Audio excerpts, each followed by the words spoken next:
Hechos 26, del 28 al 29. Dice la palabra del Señor. Entonces Agripa dijo a Pablo: por poco me persuades a ser cristiano. Y Pablo dijo: quisiera Dios que por poco o por mucho, no solamente tú, sino también todos los que hoy me oyen, fueseis hechos tales cual yo soy, excepto estas cadenas.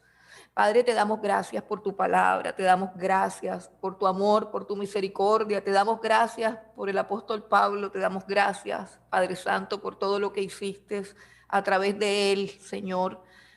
Gracias por lo que puedes seguir haciendo, Señor, en medio de nosotros. Padre, te pedimos en esta hora, Dios, danos un corazón sensible, danos unos oídos que puedan escuchar tu voz, abre nuestro entendimiento, que podamos entender que tu palabra halle cabida en nosotros, Dios Todopoderoso, que tu palabra, Dios, cumpla en nosotros el propósito para el cual tú la envías. Señor, glorifícate, Señor, háblanos en esta mañana, háblanos, Dios.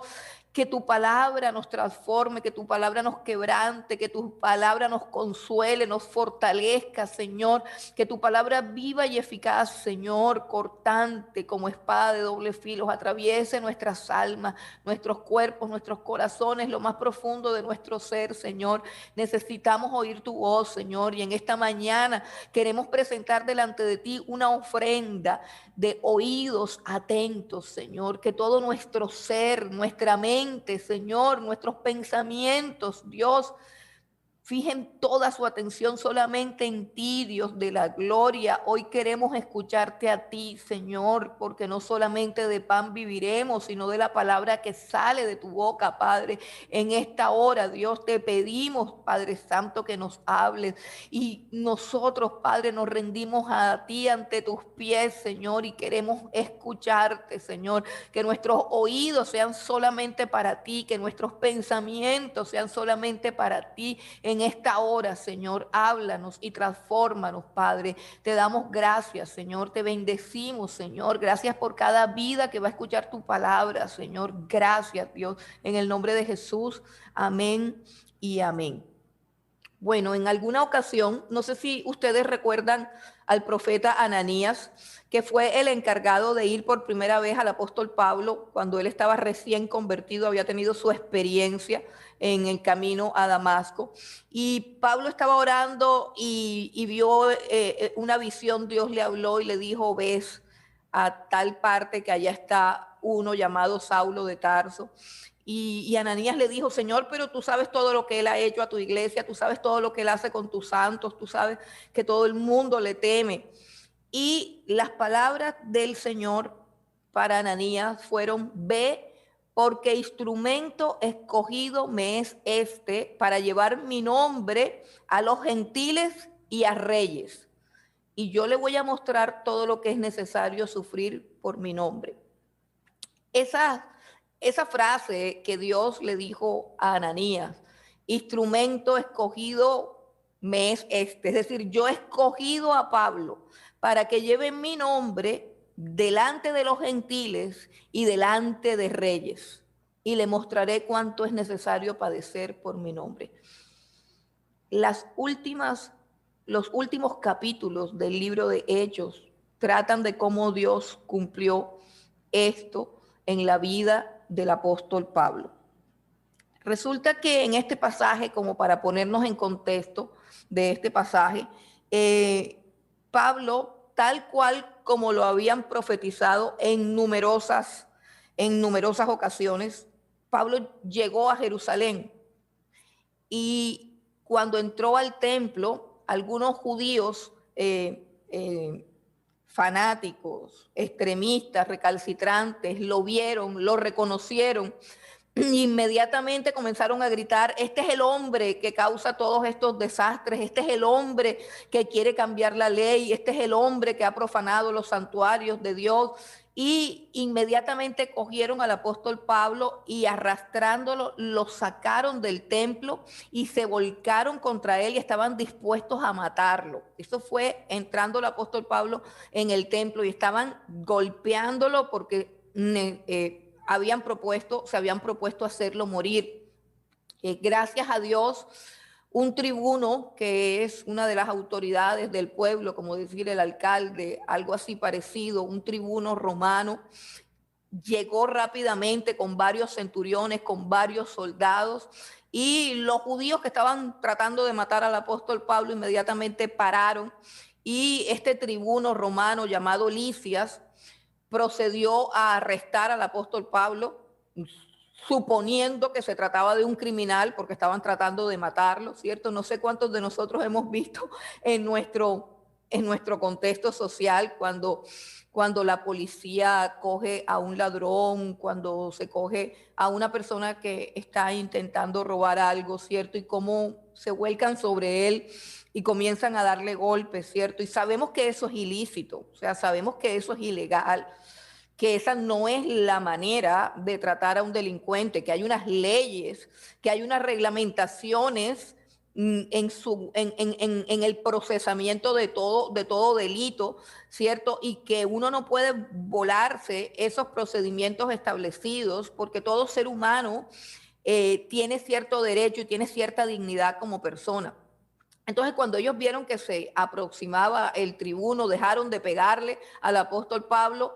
El tribuno Licias tomó al apóstol Pablo pensando que era un delincuente por la manera como estaban dándole duro, y él enseguida lo esposó, lo encadenó, y él comenzó a preguntar que qué era lo que pasaba, que qué era lo que había hecho este hombre, pero era tanto el alboroto, era tanta la gritería, y ellos gritaban con un odio, gritaban que muera, que muera, que muera, que muera, y unos decían una cosa y otros decían otra cosa, y el tribuno romano Licias nunca pudo entender exactamente qué era el problema, pero como ellos gritaban, debe morir, él pues quedó convencido que lo que tenía entre manos era un tremendo delincuente, asesino y peligroso, y él se lo lleva, pero intentando averiguar pues de qué se trata la situación, él nunca logra entender y escucha a Pablo en una audiencia frente a los judíos, pero él se da cuenta que son asuntos religiosos y que realmente no hay nada concreto. Mas, sin embargo, él decide entregar al apóstol Pablo, decide entregarlo al gobernador Félix, que en ese momento era el gobernador, o sea, él va como a una instancia superior y lleva al apóstol Pablo ante el gobernador Félix. El gobernador Félix también comienza a indagar y a preguntar y escucha en audiencia al tribunal judío, al Sanedrín, a los sacerdotes, escucha al pueblo, escucha a Pablo y entiende también que son asuntos religiosos, está tratando de buscar un crimen, está tratando de buscar una acusación que tenga que ver con un delito que sea digno de muerte, pero no lo encuentra. Más sin embargo, el gobernador Félix era una autoridad bastante corrupta, una autoridad romana bastante corrupta, que sabía perfectamente que pues no había ningún motivo para tener preso al apóstol Pablo, pero sí sabía también que los judíos eran supremamente apasionados, supremamente celosos y hasta peligrosos con este asunto de que odiaban al apóstol Pablo. Entonces él alargaba todos esos procesos, alargaba las audiencias, alargaba todo, porque él quería que el apóstol Pablo le diera dinero para sacarlo. O sea, si el apóstol Pablo le hubiera dado una suma de dinero, él lo hubiera dejado en libertad, porque él tenía derecho a su libertad, es decir, no tenían derecho más bien de retenerlo. Más sin embargo, el tribuno, el gobernador Félix quería buscar algún provecho de la situación y alargó todo ese tiempo. El apóstol Pablo continuaba ilícitamente preso y hubo un momento en que reemplazaron al gobernador Félix, o sea, lo quitaron de su cargo y pusieron en su reemplazo a otro gobernador llamado Porcio Festo. Porcio Festo, ya le habían hablado del apóstol Pablo, apenas nombran nuevo gobernador a Porcio Festo, entonces los judíos, el Sanedrín, vienen donde él y le dicen, ahí tenemos a un criminal que tiene que ser juzgado, que tiene que ser condenado a muerte, necesitamos que tú nos ayudes con esta situación. Entonces Porcio Festo comienza también a indagar, comienza a escuchar al apóstol Pablo, hermanos, y ahí se da un proceso supremamente largo. El apóstol Pablo duró muchos años en que él iba de una instancia a otra instancia, de audiencia en audiencia, del tribuno Licias pasa al gobernador Félix, del gobernador Félix pasa a Porcio Festo. Porcio Festo lo puede dejar en libertad, pero a Festo también le interesa congraciarse con los judíos y también decide dejarlo allí y le hace una propuesta. Porcio Festo le hace una propuesta porque Festo él es un gobernador que apenas está llegando, que apenas está comenzando, y él quiere ganar buena fama ante el pueblo judío que él va a gobernar, pueblo que él tiene que tener sometido en orden, en paz, y que su cargo como gobernador depende precisamente de lo competente que él sea para gobernar a Judea. Y entonces él le propone al apóstol Pablo, quien todos sabemos, y lo sabe también él, que es ciudadano romano y que tiene todo el derecho de un ciudadano romano, y le propone, ¿por qué no vamos a Jerusalén y eres juzgado allá? Y yo pues avalo ese juicio con mi presencia, yo voy a estar ahí. Y inmediatamente el apóstol Pablo entendió lo que estaba pasando y el apóstol Pablo dijo, no, yo soy ciudadano romano, yo estoy frente a un tribunal romano, así que yo apelo a César. Esa fue una estrategia del apóstol Pablo para evadir a los judíos que ya habían decretado que lo iban a hacer morir. Entonces él apeló a César. Como apeló a César, vuelve y tiene que esperar otra instancia más. Ahí han transcurrido más de 3 años y el apóstol Pablo sigue preso en unos procesos ilícitos, buscando pruebas, buscando argumentos, no los encuentran, no hay motivos, no hay razón, pero es retenido ilegalmente. En unas en unas de esas en que él ha apelado a César y que Festo, un poco molesto, dice, bueno, si has apelado a César, vas a ir al César. Y comienza a dejarlo ahí en espera, pero él sabe que lo tiene que llevar ante el César, que lo tiene que enviar ante el César. Pero en ese periodo de espera ilegal aparece una visita a Festo, le llega una visita y es la visita nada menos y nada más que del rey Agripa y de Berenice. Allí es cuando se da esta audiencia. Allí es cuando se da esta defensa del apóstol Pablo. El apóstol Pablo tuvo que hacer su defensa primero ante el tribuno Licias y delante del pueblo judío. Segundo, ante Félix, hizo como 5 o 6 veces una audiencia y una defensa en la cual decía lo mismo. Ahora era como la cuarta defensa que hacía frente a el gobernador Festo, y ahora es la quinta defensa que hace frente al rey Agripa. Esto como para que estemos en contexto de qué es lo que está pasando. ¿Quién es el rey Agripa? Número 1, ¿quién es el rey Agripa? El rey Agripa es el último rey de la dinastía de Herodes. Su padre, este rey Agripa, es el rey Agripa II o Agripa II. Su padre, el rey Herodes Agripa I, fue el que mató a Jacobo y apresó al apóstol Pedro. ¿Recuerdan cuando apresaron al apóstol Pedro, que sale milagrosamente porque las puertas de la cárcel se abren y un ángel le quiebra las cadenas? Bueno, en ese momento está reinando, digamos, gobernando, es una figura más que todo, porque realmente el que gobierna es el emperador, el emperador, el César romano, pero allí en toda la provincia de Judea estaba gobernando el rey Agripa I, que fue el que ejecutó a Jacobo para congraciarse con los judíos y que también apresó al apóstol Pedro. Este es hijo de él. Y la señora Berenice, que está a su lado, no es la esposa de Agripa. La señora Berenice, que está a su lado, es hermana de Agripa. Ella también es de los herodianos. Ella también es descendiente de Herodes y tiene cierta ascendencia judía también, o sea, cierto conocimiento del judaísmo, pero la señora como tal es hermana del rey Agripa.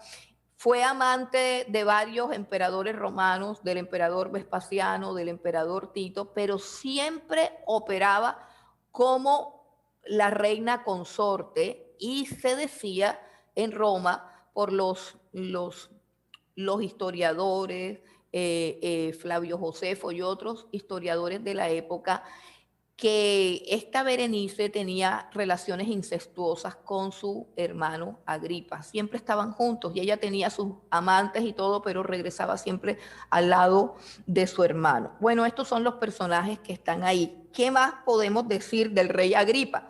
Este Agripa tiene unas características bien especiales que debemos resaltar porque él no es como tan parecido a su padre y a sus antecesores. Este es el último de la dinastía de Herodes, es el último de los reyes herodianos, pero tiene cinco características buenas que se encuentran en este hombre. La primera característica que tenemos es que él desde hacía mucho tiempo estaba muy interesado en escuchar al apóstol Pablo. Eso lo encontramos en el capítulo 25, versículo 23, cuando Festo le habla de este preso que ha quedado ahí sin que se le solucione su asunto. En el versículo 23 del capítulo 25 dice, al otro día viniendo Agripa y Berenice, en el versículo 22 dice, entonces Agripa dijo a Festo, versículo 22 del capítulo 25. Entonces Agripa dijo a Festo, yo también quisiera oír a ese hombre. Y él le dijo, mañana lo oirás. Eso es lo primero que sabemos de Agripa. Él estaba muy interesado en conocer a Pablo. Pablo era una figura famosa en toda Judea. Segunda cosa, llegó, dice la escritura, con mucha pompa. El versículo 23 que también leímos dice al otro día, o sea, al día siguiente, viniendo Agripa y Berenice con mucha pompa y entrando en la audiencia con los tribunos y principales hombres de la ciudad, por mandato de Festo fue traído Pablo. Dice que vinieron con mucha pompa, la pompa del rey Agripa y de la reina Berenice. Era para ellos un momento supremamente importante y él quería lucir su autoridad. La tercera cosa que conocemos del rey Agripa por el mismo texto está en el capítulo 26 y dice que él conocía bien las tradiciones y las costumbres judías. Si leemos del 1 al 3 en el 26, dice lo siguiente, entonces Agripa dijo a Pablo, se te permite hablar por ti mismo. Pablo entonces, extendiendo la mano, comenzó así su defensa. Me tengo por dichoso, oh rey Agripa, de que haya de defenderme hoy delante de ti de todas las cosas de que soy acusado por los judíos, mayormente porque tú conoces todas las costumbres y cuestiones que hay entre los judíos, por lo cual te ruego que me oigas con paciencia. Conocía muy bien las tradiciones y costumbres judías. Número cuatro, Agripa, como es lógico, conocía muy bien todo lo que había pasado en Jerusalén. Es decir, la muerte de Jesús, el asesinato de Jesús, la resurrección de Jesús. Si bien no era testigo de la resurrección, sí sabía que sus discípulos testificaban de que él había resucitado. Conocía todos los problemas de orden público, si así se podría catalogar, que habían acontecido en los últimos tiempos en Jerusalén. El versículo 26 del capítulo 26 habla de estas cosas. Dice, pues el rey sabe estas cosas, delante de quien también hablo con toda confianza, porque no pienso que ignora nada, pues no se ha hecho esto en ningún rincón. O sea, todo lo que ha sucedido con respecto al tema de Jesús, con respecto al tema de la resurrección, con respecto al tema del apóstol Pablo, no ha sido nada oculto para ningún habitante de Jerusalén. Y el punto 5, la quinta característica que hace de Agripa, a pesar de lo malo que es, a pesar de lo corrupto que es, hace de él un hombre especial, es que él creía en los profetas de Israel. El capítulo 26, en el versículo 27, el apóstol Pablo lanza una expresión que muestra que Pablo lo conocía de antemano. Recuerden que Pablo era ciudadano romano, que pertenecía a una familia prestante, ¿cierto? Y que tenía mucha influencia en el imperio romano desde antes de su conversión. Y en el versículo 27, el apóstol Pablo dice: ¿crees, oh rey Agripa, a los profetas? Agripa conocía a los profetas y el apóstol Pablo se contesta a sí mismo y dice: yo sé que crees. Este es el rey Agripa que está ahí delante. Mejor dicho, el apóstol Pablo está supuestamente compareciendo ante el rey Agripa. El rey Agripa está ahí con toda su pompa. Es un hombre que está interesado en Pablo. Es un hombre que llegó con mucha pompa, que conoce todas las tradiciones judías, que conoce todos los acontecimientos en el pueblo judío y que cree en los profetas de Israel.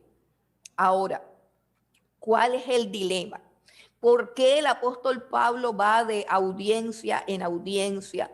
¿Por qué no lo han dejado en libertad si todos saben que no ha cometido ningún crimen y no existe ni siquiera una forma para poner unos cargos? O sea, ellos no saben ni siquiera qué pueden decir, qué pueden inventar acerca de por qué lo tienen preso. Ellos no saben, o sea, ellos lo tienen preso y están buscando la manera de buscar la razón, de legalizar el hecho de que esté preso. Ese es el dilema. Ninguno, ni Festo, ni Félix, ni el tribuno Licias, ni tampoco Agripa saben a ciencia cierta de qué están acusando al apóstol Pablo, o sea, pero exactamente de qué lo están acusando. Y quiero que leamos esto en Hechos capítulo 25, porque esto nos ayuda a comprender lo absurdo que es todo este procedimiento y por qué el apóstol Pablo está en esta situación. Hechos capítulo 25, del versículo 24 en adelante. Dice: entonces Festo dijo: Rey Agripa, y todos los varones que estáis aquí junto con nosotros, aquí tenéis a este hombre, respecto del cual toda la multitud de los judíos me ha demandado en Jerusalén y aquí, dando voces de que no debe vivir más. Pero yo, hallando que ninguna cosa digna de muerte ha hecho, y como él mismo apeló a Augusto, he determinado enviarle a él. Como no tengo cosa cierta que escribir a mi Señor, le he traído ante vosotros y mayormente ante ti, oh rey Agripa, para que después de examinarle tenga yo que escribir, porque me parece fuera de razón enviar un preso y no informar de los cargos que haya en su contra. Entonces es un pasaje que hasta a mí personalmente me resulta divertido, porque ellos mismos están diciendo: aquí hay un hombre que está preso. Mira, rey, aquí tenemos un hombre que está preso. Los judíos dicen que no puede seguir viviendo, pero yo no he podido entender de qué es que lo acusan. Y yo tengo que mandarlo ante el César, tengo que mandarlo ante Augusto César con una nota, pero yo ni siquiera sé qué voy a poner en esa nota, porque realmente yo no sé ni por qué es que lo estoy mandando, pero él ya apeló a César y yo tengo que mandarlo. Entonces yo te pido que tú escuches a este hombre para ver si tú me ayudas a redactar algo de por qué es que este hombre está preso. Es tan parecida la historia del apóstol Pablo a la historia del Señor Jesucristo. Los mismos escribas, fariseos, sacerdotes, determinaron que había que hacerlo morir, y luego de que lo arrestan es que empiezan a buscar qué cargos le podemos imputar para que puedan de verdad matarlo. Y el apóstol Pablo está en esa situación. Ahora, ¿por qué no lo dejan por qué no lo dejan libre? Es la pregunta que nos hacemos. Si ese es el problema, no tienen de qué acusarlo. ¿Por qué simplemente no lo dejan libre? Pues sencillamente porque estos tribunos y estos gobernantes tenían que congraciarse siempre con los judíos, porque si los judíos se quejaban de ellos o si los judíos se amotinaban, hacían una rebelión, hacían una propuesta, una protesta, perdón, ante Roma, entonces el emperador era muy drástico y el emperador simplemente decía, bueno, si tú no los puedes controlar, te quito y pongo otro. Al emperador no le interesaba escuchar razones ni escuchar problemas. A él solamente le importaba que todo el mundo estuviese sumiso, sometido y en paz. Y si un gobernador puesto por Roma no tenía la capacidad ni la autoridad para someter al pueblo judío, no iban a averiguar nada, simplemente los quitaban del puesto. Entonces por eso todos dejaban siempre al apóstol Pablo allí preso para poder tener a los judíos contentos. Pero ¿cuál es la verdadera causa? ¿Cuál es la verdadera causa? En el capítulo 26 nos dice claramente cuál es la verdadera causa. Resulta que en el momento en que llega Agripa, Agripa le dice, ¿sabes qué? Defiéndete tú solo, es decir, dinos tú mismo de qué es que te acusan. Dinos tú mismo qué es lo que está pasando. Dinos tú mismo cuál es el crimen que tú cometiste o cuál es la causa por la cual los judíos te quieren matar. ¿Y cuál es esa causa verdadera? ¿Por qué están pidiendo su muerte? ¿Por qué lo odian? El apóstol Pablo sí sabe por qué. Y vamos al versículo 6, y leemos desde el 6 al 8. Mire lo que dice Pablo. Y ahora, por la esperanza de la promesa que hizo Dios a nuestros padres, soy llamado a juicio. La primera causa por la cual están persiguiendo al apóstol Pablo es por la esperanza de la resurrección. Mire lo que dice, ahora por la esperanza de la promesa que hizo Dios a nuestros padres, soy llamado a juicio. Promesa cuyo cumplimiento esperan que han de alcanzar nuestras 12 tribus, sirviendo constantemente a Dios de día y de noche. Por esta esperanza, oh rey Agripa, soy acusado por los judíos. ¿Qué? Se juzga entre vosotros cosa increíble que Dios resucite a los muertos. Mire qué tremendo que una parte esencial de la predicación del apóstol Pablo y la que producía esta animadversión era la proclamación que Pablo hacía de la resurrección de aquel Jesús que ellos habían crucificado, y que junto con esa predicación de que el Señor Jesucristo resucitó de entre los muertos, él traía la esperanza, porque de esa manera, como él resucitó de entre los muertos, resucitaría todo aquel que en él creyera. Él predicaba que en la resurrección de Cristo se cumplía todo aquello por lo cual Israel había esperado. El mensaje del apóstol Pablo era un mensaje de esperanza. El mensaje del evangelio es un mensaje de esperanza. El mensaje del evangelio es el mensaje más glorioso y poderoso, porque es el mensaje que dice que tú puedes vencer la muerte por tu fe en el Señor Jesucristo. Es el mensaje que dice que así como Cristo se levantó de entre los muertos, cualquiera que en él creyere, cualquiera que se aferre en él, también se levantará de entre los muertos. Fueron las palabras del Señor Jesucristo. El que cree en mí no morirá para siempre. Yo soy la resurrección y la vida, dijo el Señor Jesucristo. Y él resucitó, y su resurrección era el centro del mensaje del apóstol Pablo, y era también la garantía de la esperanza de la resurrección del creyente. Pero esto le producía a los religiosos de la época un odio, una rabia y unos deseos de llevarlo a la muerte. La segunda causa por la cual perseguían con tanto odio al apóstol Pablo es porque él dejó de ser un fanático, un fariseo y un perseguidor. Escuche bien, la segunda causa es porque él dejó de ser lo que antes era, un fanático recalcitrante, un religioso legalista, un hombre cruel y despiadado, igual a todos ellos, ¿Quiénes lo odiaban? Todos los fariseos lo odiaban, lo consideraban un traidor a la secta, lo consideraban un traidor de sus propios principios. Como ya el apóstol Pablo no era un perseguidor, como ya no era un fanático, porque ya no era un religioso recalcitrante, entonces ahora lo odiaban.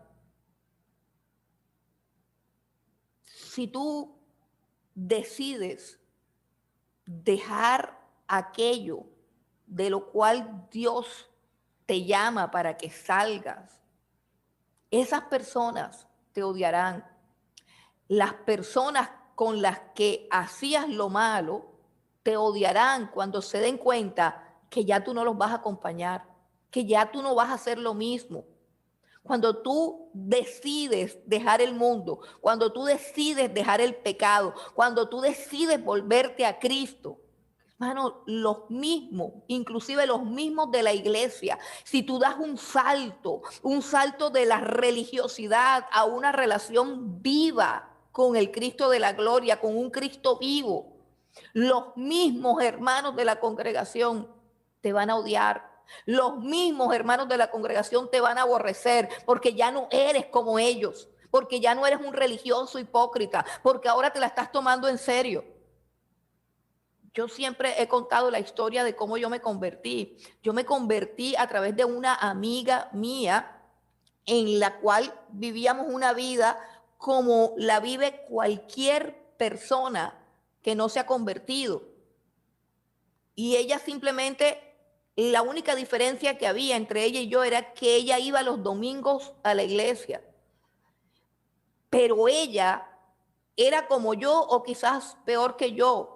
Iba a los mismos lugares, frecuentaba las mismas personas, tenía las mismas conversaciones pecaminosas. Íbamos a todas las presentaciones del carnaval, a todas las fiestas, a todas las rumbas. Ella tomaba, ella fumaba. Era una persona del mundo común y corriente. Lo único es que ella siempre me invitaba a la iglesia. Siempre me invitaba a la iglesia y yo, por supuesto, no iba. Por supuesto, le decía que no. Hasta que un día decidí aceptar su invitación con el objeto de que ella me dejara tranquila. Y no era solamente ella, teníamos un grupo, éramos varias jóvenes que vivíamos una vida supremamente mundana, normal, pecaminosa. Nos íbamos de rumba todos los fines de semana. Y yo fui porque no vi que la fe de ella representara una amenaza para mi estilo de vida. Pensé que simplemente tenía que complacerla y ya. Yo le decía, no, yo soy católica, a mí déjame en la misa. Pero un día fui y el mismo día que fui, el mismo día que le acepté la invitación, ese mismo día el Señor me cambió en una nueva criatura, me cambió en una nueva persona, me dio un nuevo corazón y me dio una nueva mente. Y al fin de semana siguiente yo le dije, no voy más. Y recuerdo que ellas me decían, pero ¿por qué lo vas a tomar así? ¿Por qué te vas a volver legalista? ¿Por qué te vas a volver fanática?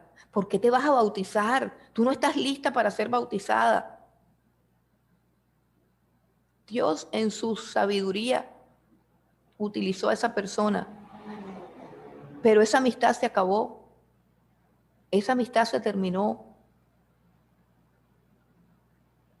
Y no son solamente las personas del mundo las que van a ser tus enemigos, sino todo aquel al que tú le digas, ¿sabes qué? Ya no voy a seguir siendo un cristiano hipócrita, ya no voy a seguir siendo un cristiano mediocre, ya no voy a seguir siendo un cristiano nominal. Dile eso a tu grupo de amigos para que veas que se convierten en tus enemigos.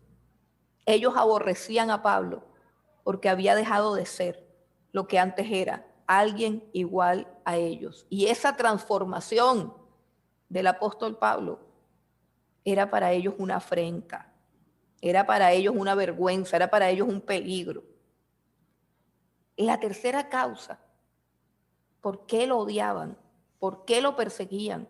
¿Por qué deseaban con toda su fuerza? Escuche, es que deseaban con toda su fuerza verlo muerto. En todos estos pasajes, yo lo invito a que se lo lea, porque desde el capítulo 20 en adelante comienza el desenlace de la historia del apóstol Pablo. Y en todos estos pasajes pasaron muchas cosas que pasaron,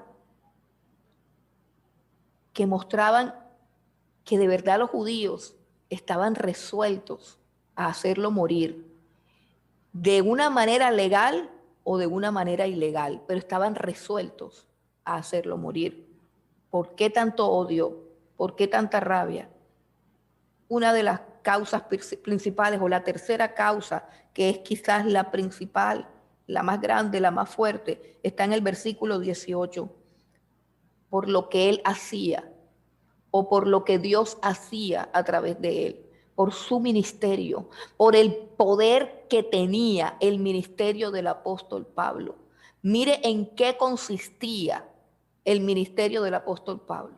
Mire lo que sucedía con el ministerio del apóstol Pablo. El versículo 18 es la misión y el poder que Dios le da, lo que Dios le encomienda al apóstol Pablo. Dice, para que abra sus ojos, para que se conviertan de las tinieblas a la luz y de la potestad de Satanás a Dios, para que reciban por la fe que es en mí perdón de pecados y herencia entre los santificados. Cuando el apóstol Pablo predicaba, la gente abría los ojos, la gente conocía la verdad, la gente se convertía del reino de las tinieblas al reino de la luz. Así que cuando Pablo predicaba, el reino de las tinieblas era azotado. Cuando Pablo predicaba, a la gente se le caían las vendas de los ojos. ¿Han escuchado el himno de Sublime Gracia que habla de estas cosas? Porque la verdadera conversión es cuando a nosotros se nos quitan las vendas de los ojos, cuando se abren nuestros ojos espirituales, cuando Dios por su misericordia y a través del Evangelio abre nuestro entendimiento, abre los ojos de nuestro entendimiento, dice la Escritura. Sin escuchar el Evangelio, nuestras vidas están en tinieblas. Pero Dios comisionó al apóstol Pablo para abrir los ojos de los ciegos, pero no de los ciegos físicos, sino de los ciegos espirituales. La gente está ciega porque no conoce a Dios. La gente está ciega y no conoce su realidad. Y la gente está esclavizada, dice, para que se conviertan de las tinieblas y de la potestad de Satanás a Dios. La gente está bajo el yugo de Satanás. Y aquí está la razón principal por la cual odiaban al apóstol Pablo. No solamente era el odio que humanamente podían sentir, sino que era un odio que provenía del mismo corazón del diablo, la misma ira, el mismo enojo de Satanás al ver que este hombre cuando predicaba, la gente salía de la esclavitud, la gente que el diablo tenía esclavizada, enceguecida, abría sus ojos y podía ver. Salía de las tinieblas, salía de la esclavitud del pecado y recibía perdón de pecado y se convertía en herederos de Dios. Este era el poder de la predicación del apóstol Pablo. Y él recorría las ciudades llevando esta luz, recorría estas ciudades llevando este poder, recorría todas las ciudades llevando esta gracia. Por supuesto que lo querían matar, por supuesto que lo querían matar, porque él era un instrumento de vida, él era un instrumento de luz, él era un instrumento de salvación, él era un instrumento de perdón, era un instrumento de Dios, de la gracia de Dios. Por eso es que lo querían muerto, por eso era que lo odiaban tanto. Sabes, si tú eres un creyente que no hace nada, que no predica nada, que no aporta nada, no le representas nada al reino de las tinieblas y tampoco le representas nada al reino de la luz.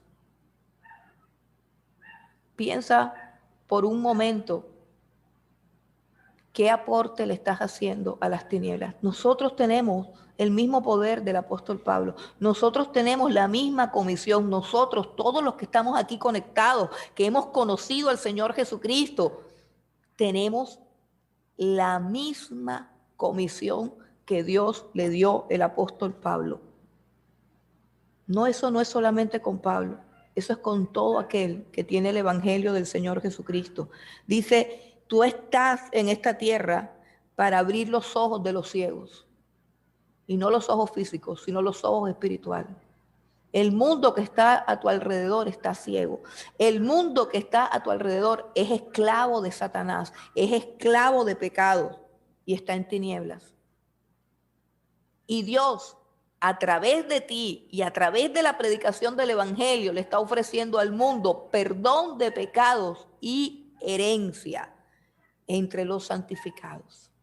Mire qué cosa tan grande y gloriosa tenemos en nuestras manos.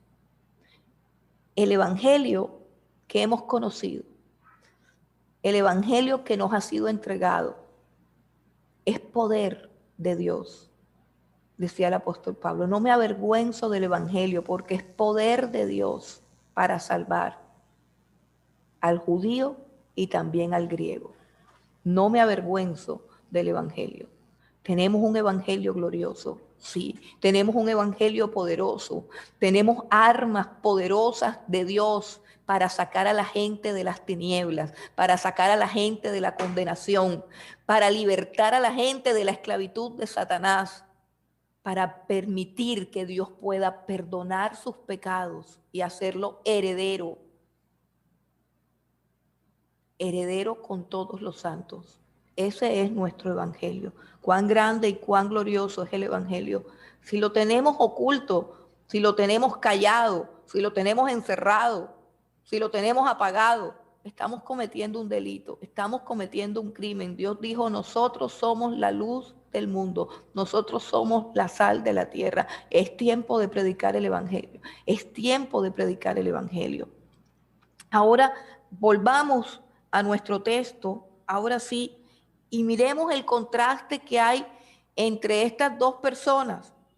Tenemos al rey Agripa y tenemos al apóstol Pablo. El rey Agripa dice, Pablo, por poco me persuades a ser cristiano. Por poco, por poco. Es como cuando uno dice, por poquito y gano. Por poquito y hubiera llegado de primero, pero perdí. Por poquito gano el año.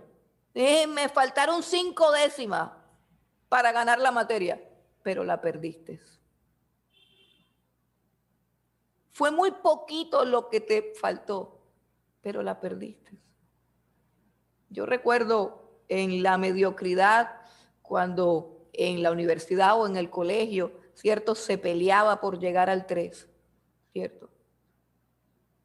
Pero habían profesores que no. 2.9 tiene la materia perdida. Pero profesor, si es solamente una décima, pues te faltó una décima, perdiste la materia. Perdiste la materia. Pero una materia no es nada. Una materia no es nada. Y el casi de el rey Agripa es un casi supremamente trágico, supremamente devastador. Porque por poco se salva del infierno. Y como decía un famoso predicador, allá debe estar Agripa quemándose en el infierno y diciendo, Pablo, por poco me convences de ser cristiano, por poco. con cuánto dolor y con cuánto sufrimiento diría esas cosas. Y vemos ahora que Agripa tenía muchas características, conocía las costumbres de los judíos, y las costumbres de los judíos todas eran una imagen, un tipo de lo que sería el Señor Jesucristo. Conocía todos los hechos que hubo en Jerusalén. Quería escuchar al apóstol Pablo. Algo en su corazón lo inquietaba, y con toda seguridad que era el Espíritu de Dios, para escuchar a aquel hombre del que tanto hablaban. Y también conocía a los profetas, que por supuesto también hablaron de Cristo. ¿Qué significa eso? Significa que era un hombre que estaba capacitado para recibir la palabra de Dios, que era un hombre que estaba preparado para recibir la palabra de Dios, que era un hombre que había ido por etapas, en procesos en su vida, donde el Espíritu de Dios lo había llevado a un punto donde él solamente tenía que aceptar lo que se le estaba ofreciendo. Él vio una luz en el momento en que el apóstol Pablo predica. Él vio la luz de la verdad, la luz del evangelio, la luz de la gracia, la luz de Dios, la luz de la lógica, de la razón. Él entendió todo en un segundo, lo entendió todo, pero por un casi no se convirtió al Señor. Por poco me persuades. Le está diciendo, lo que has dicho es tan claro, lo que has dicho es tan contundente, lo que has dicho está perfecto, lo que está dicho está lleno de sabiduría, está lleno de inteligencia, lo que has dicho es hermoso, lo que has dicho es glorioso. Por poco me convences de ser un cristiano. ¿Sabes cuántas personas conozco yo así? ¿Sabes cuántas personas solamente escuchan para halagar al predicador? ¿Sabes cuántas personas que yo conozca escuchan la predicación domingo tras domingo, día tras día, y solamente dicen, qué tremendo sermón, qué bonito, qué palabra, qué bendición? Por poco me convierto, por poco me arrepiento, por un poquito y dejaría el pecado, por un poquito y me convertiría del todo al Señor. Pero me faltó un poquito, me faltó un poquito. ¿Qué cosas pudieron impedir que el rey Agripa se convirtiera a Cristo en ese momento? Pues muchas cosas. Muchas cosas que impidieron que se cerrara el círculo y se completara la obra de Dios. Muchas cosas que se pusieron como una tranca. Imagínense que una puerta va a cerrar y de repente alguien mete una tranca y no permite que se cierre la puerta. No permite que se cumpla el proceso que Dios había iniciado en el corazón del rey Agripa. La luz de Dios resplandeció. La palabra de Dios resplandeció, el apóstol Pablo predicó, hizo una exposición magistral, ilustrada con su propio testimonio, con argumentos, con ilustraciones, con poder de Dios. Y él pudo ver la verdad y pudo comprender que Pablo tenía la razón, pero no se pudo convertir. ¿Por qué? Porque tenía mucha pompa, porque tenía mucho poder,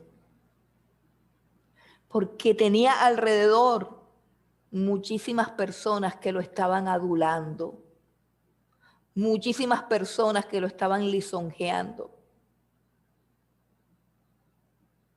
Le dio pena entregarse al Señor. No quiso pagar el precio que él veía y percibía que tendría que pagar. Nos podemos imaginar Si Agripa hubiera inclinado su rostro y le hubiera entregado su vida a Jesucristo, no estaría donde está ahora. Y sabes, estudiando una de las parábolas del Señor Jesús, sobre todo la parábola del rico y Lázaro, nos muestran que cuando la gente se va de aquí sin Cristo, escuche bien, y no solamente sin Cristo, sino habiendo rechazado a Cristo, se va para un lugar de tormentos. ¿Recuerdan el rico y Lázaro? El rico, estando en tormentos, alzó su voz y llamó al padre Abraham y le dijo: Padre Abraham, envía a Lázaro. Se acordaba de Lázaro, el que mendigaba a las puertas de su palacio. Envía a Lázaro para que moje la punta de mi lengua. Estaba en tormentos. Y Abraham le dice: no se puede. Hay una cima entre ellos y ustedes. Nadie puede pasar de allá para acá y nadie puede pasar de acá para allá.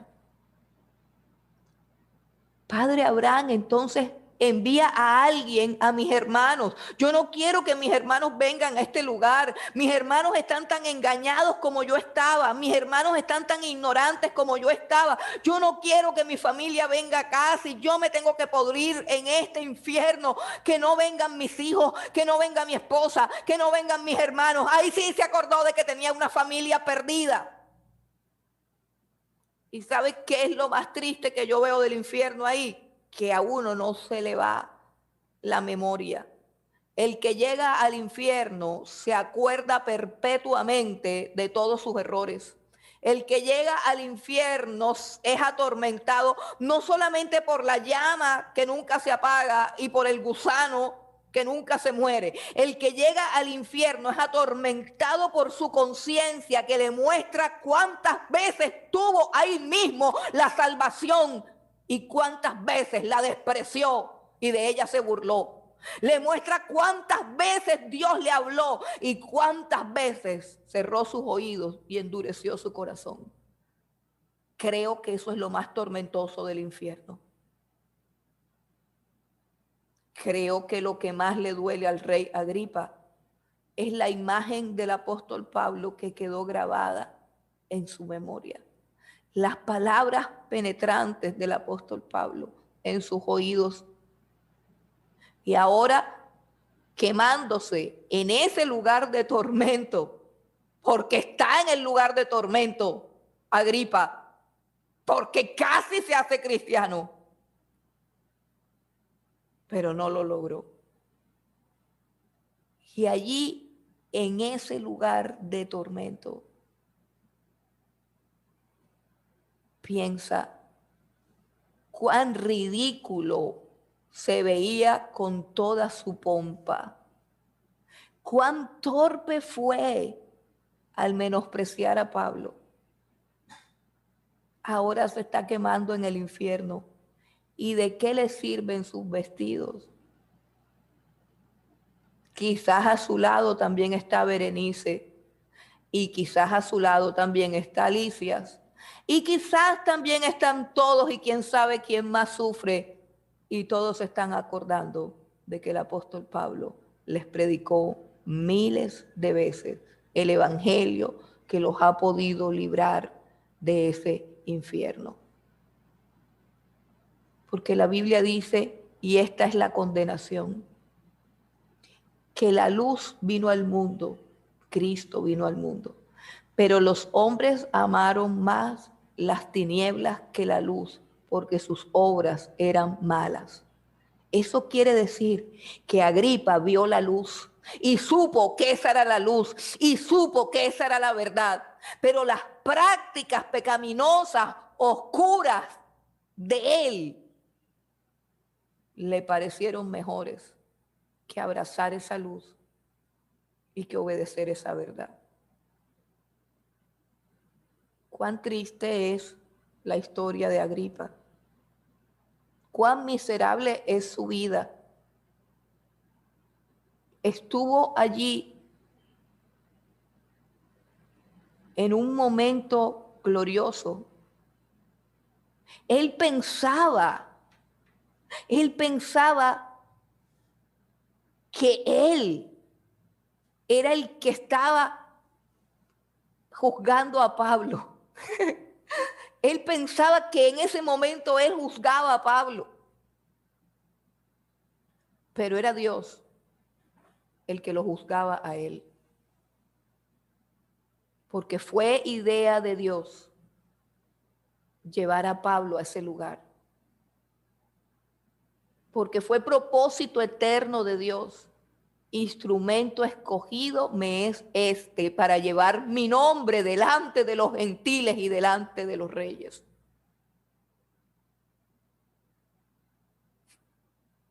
Era Dios el que le hablaba.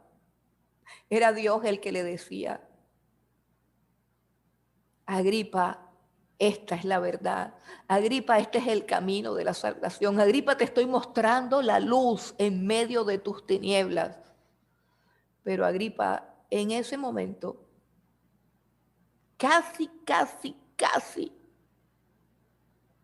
lo pensó, lo acarició, dijo: esta verdad es gloriosa, dijo: este hombre tiene razón, dijo: aquí hay mucha luz, una luz que yo no tengo. Pero prefiero quedarme con mi pompa, con mi fama, con mi gloria. Y ese día él negoció su eternidad de la manera más tonta y miserable. Todo lo que se le estaba ofreciendo era superior a lo que él tenía, pero él lo despreció. Pobre Agripa, porque el miserable era él, el perdido era él, el necesitado era él, el esclavo era él, el que estaba en tinieblas era él, el que estaba en cadenas era él. Y aunque por un instante lo pudo ver, no tuvo el valor para salir de la cueva. No tuvo el valor para abrazar la verdad. Y cuán terribles deben ser las tinieblas en las que ahora agoniza. ¿Y quién es Pablo? Ese es Agripa, pero ¿quién es Pablo? Miremos la respuesta de Pablo al por poco me persuades. Por poco me persuades.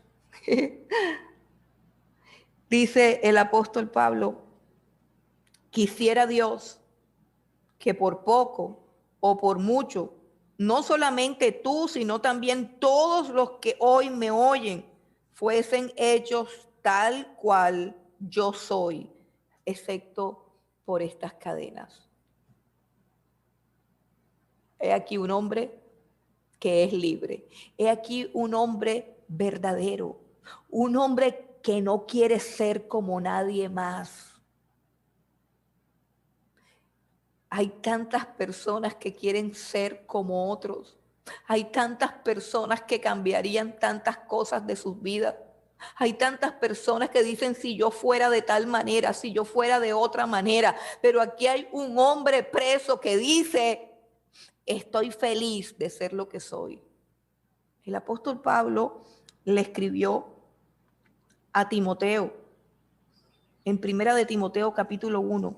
Mire lo que dice.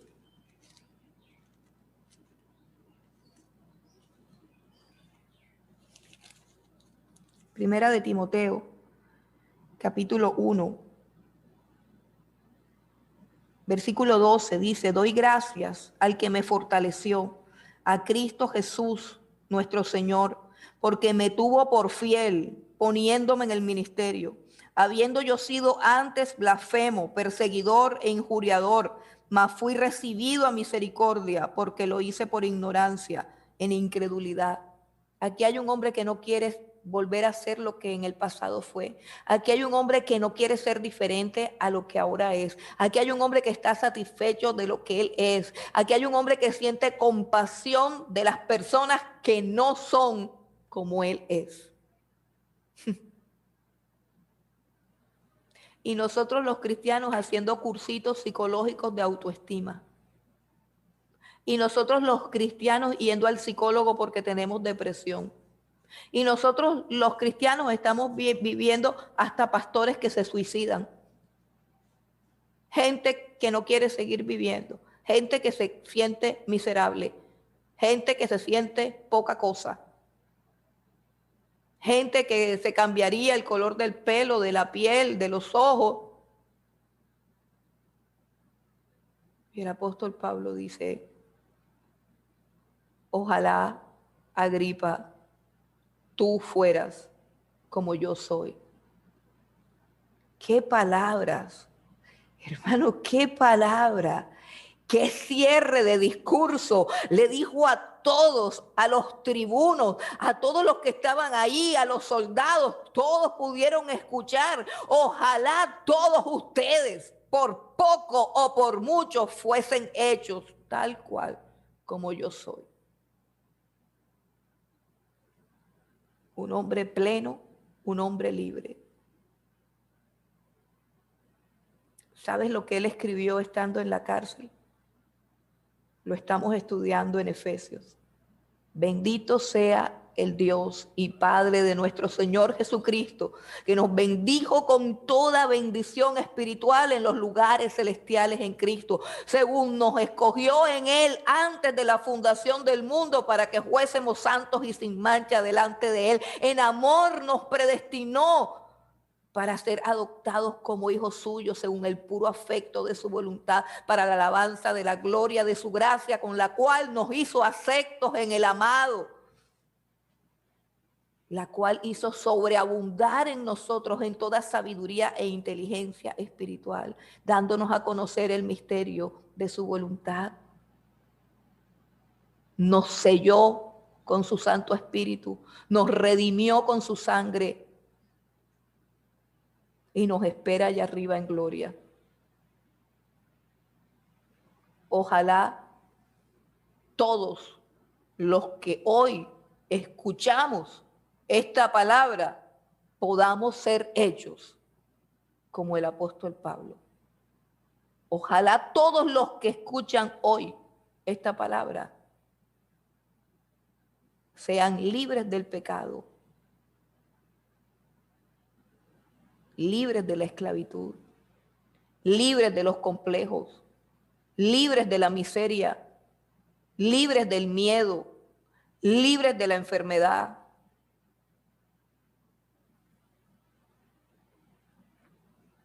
Ojalá se pudieran abrir los ojos de todos.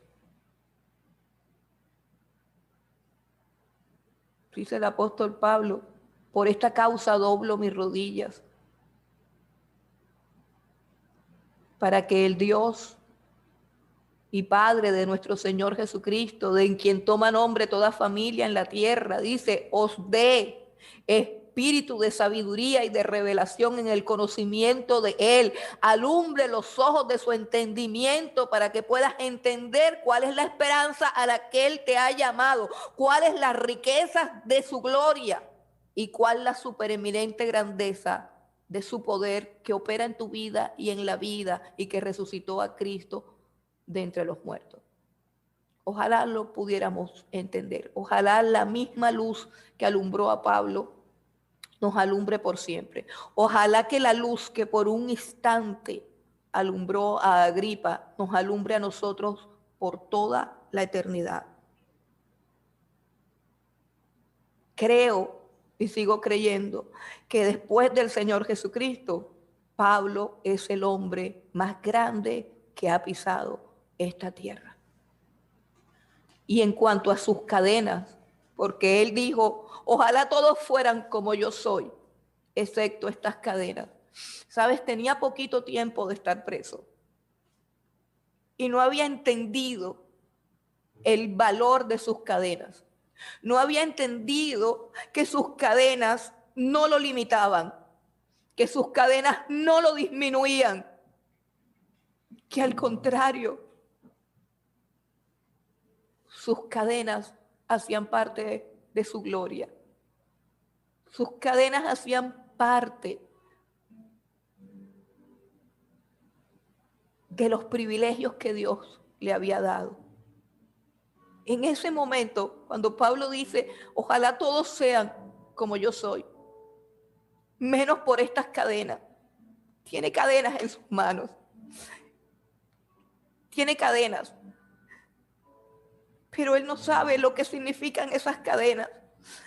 Pasó el tiempo y él escribe a los filipenses, porque a nosotros nos es concedido no solamente que creamos en Él, sino que suframos por Él. Y más adelante dice, doy gracias a Dios porque mis prisiones han redundado en el avance del Evangelio. Porque mis prisiones se han hecho patentes en todo el pretorio. Entendió que a través de esas cadenas los soldados de Roma conocían la salvación. Cuando Pablo estaba preso, lo amarraban a un soldado y el soldado tenía que permanecer ahí amarrado por un turno y luego cambiaban de turno. Y a eso se refiere el apóstol Pablo cuando dice, doy gracias a Dios porque mis prisiones han redundado para el avance del Evangelio de tal manera que el Evangelio y mis prisiones se han hecho patentes en todo el pretorio. Toda la guardia romana del César supo que Jesucristo salva, que Jesucristo liberta, que Jesucristo ofrece perdón de pecados y vida eterna. Soltaban a un soldado y le amarraban a otro y a ese también le predicaba el Evangelio.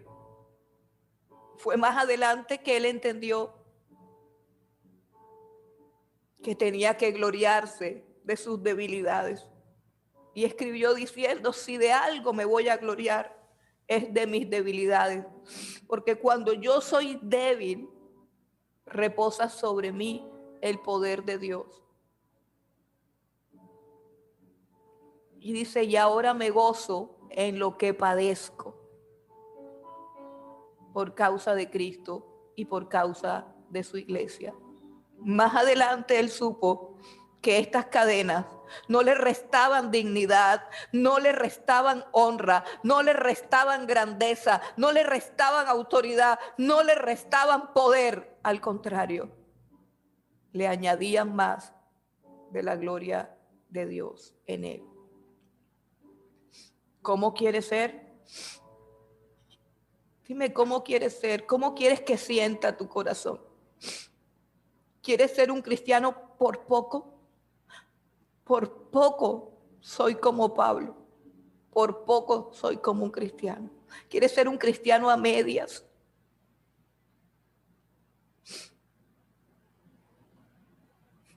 ¿Qué tal que suene la trompeta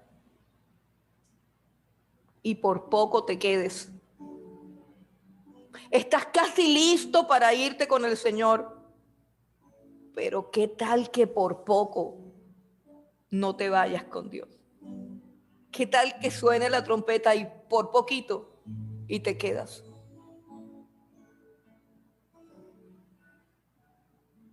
Yo quiero ser como Pablo. Y Pablo dice, quiere Dios. Escucha, quiere Dios. Es el deseo de Dios, quiere Dios. Sea por poquito o sea por mucho, quiere Dios que tú seas hecho como Pablo. Con cadenas o sin cadenas. Pero Dios quiere que vivas una vida gloriosa.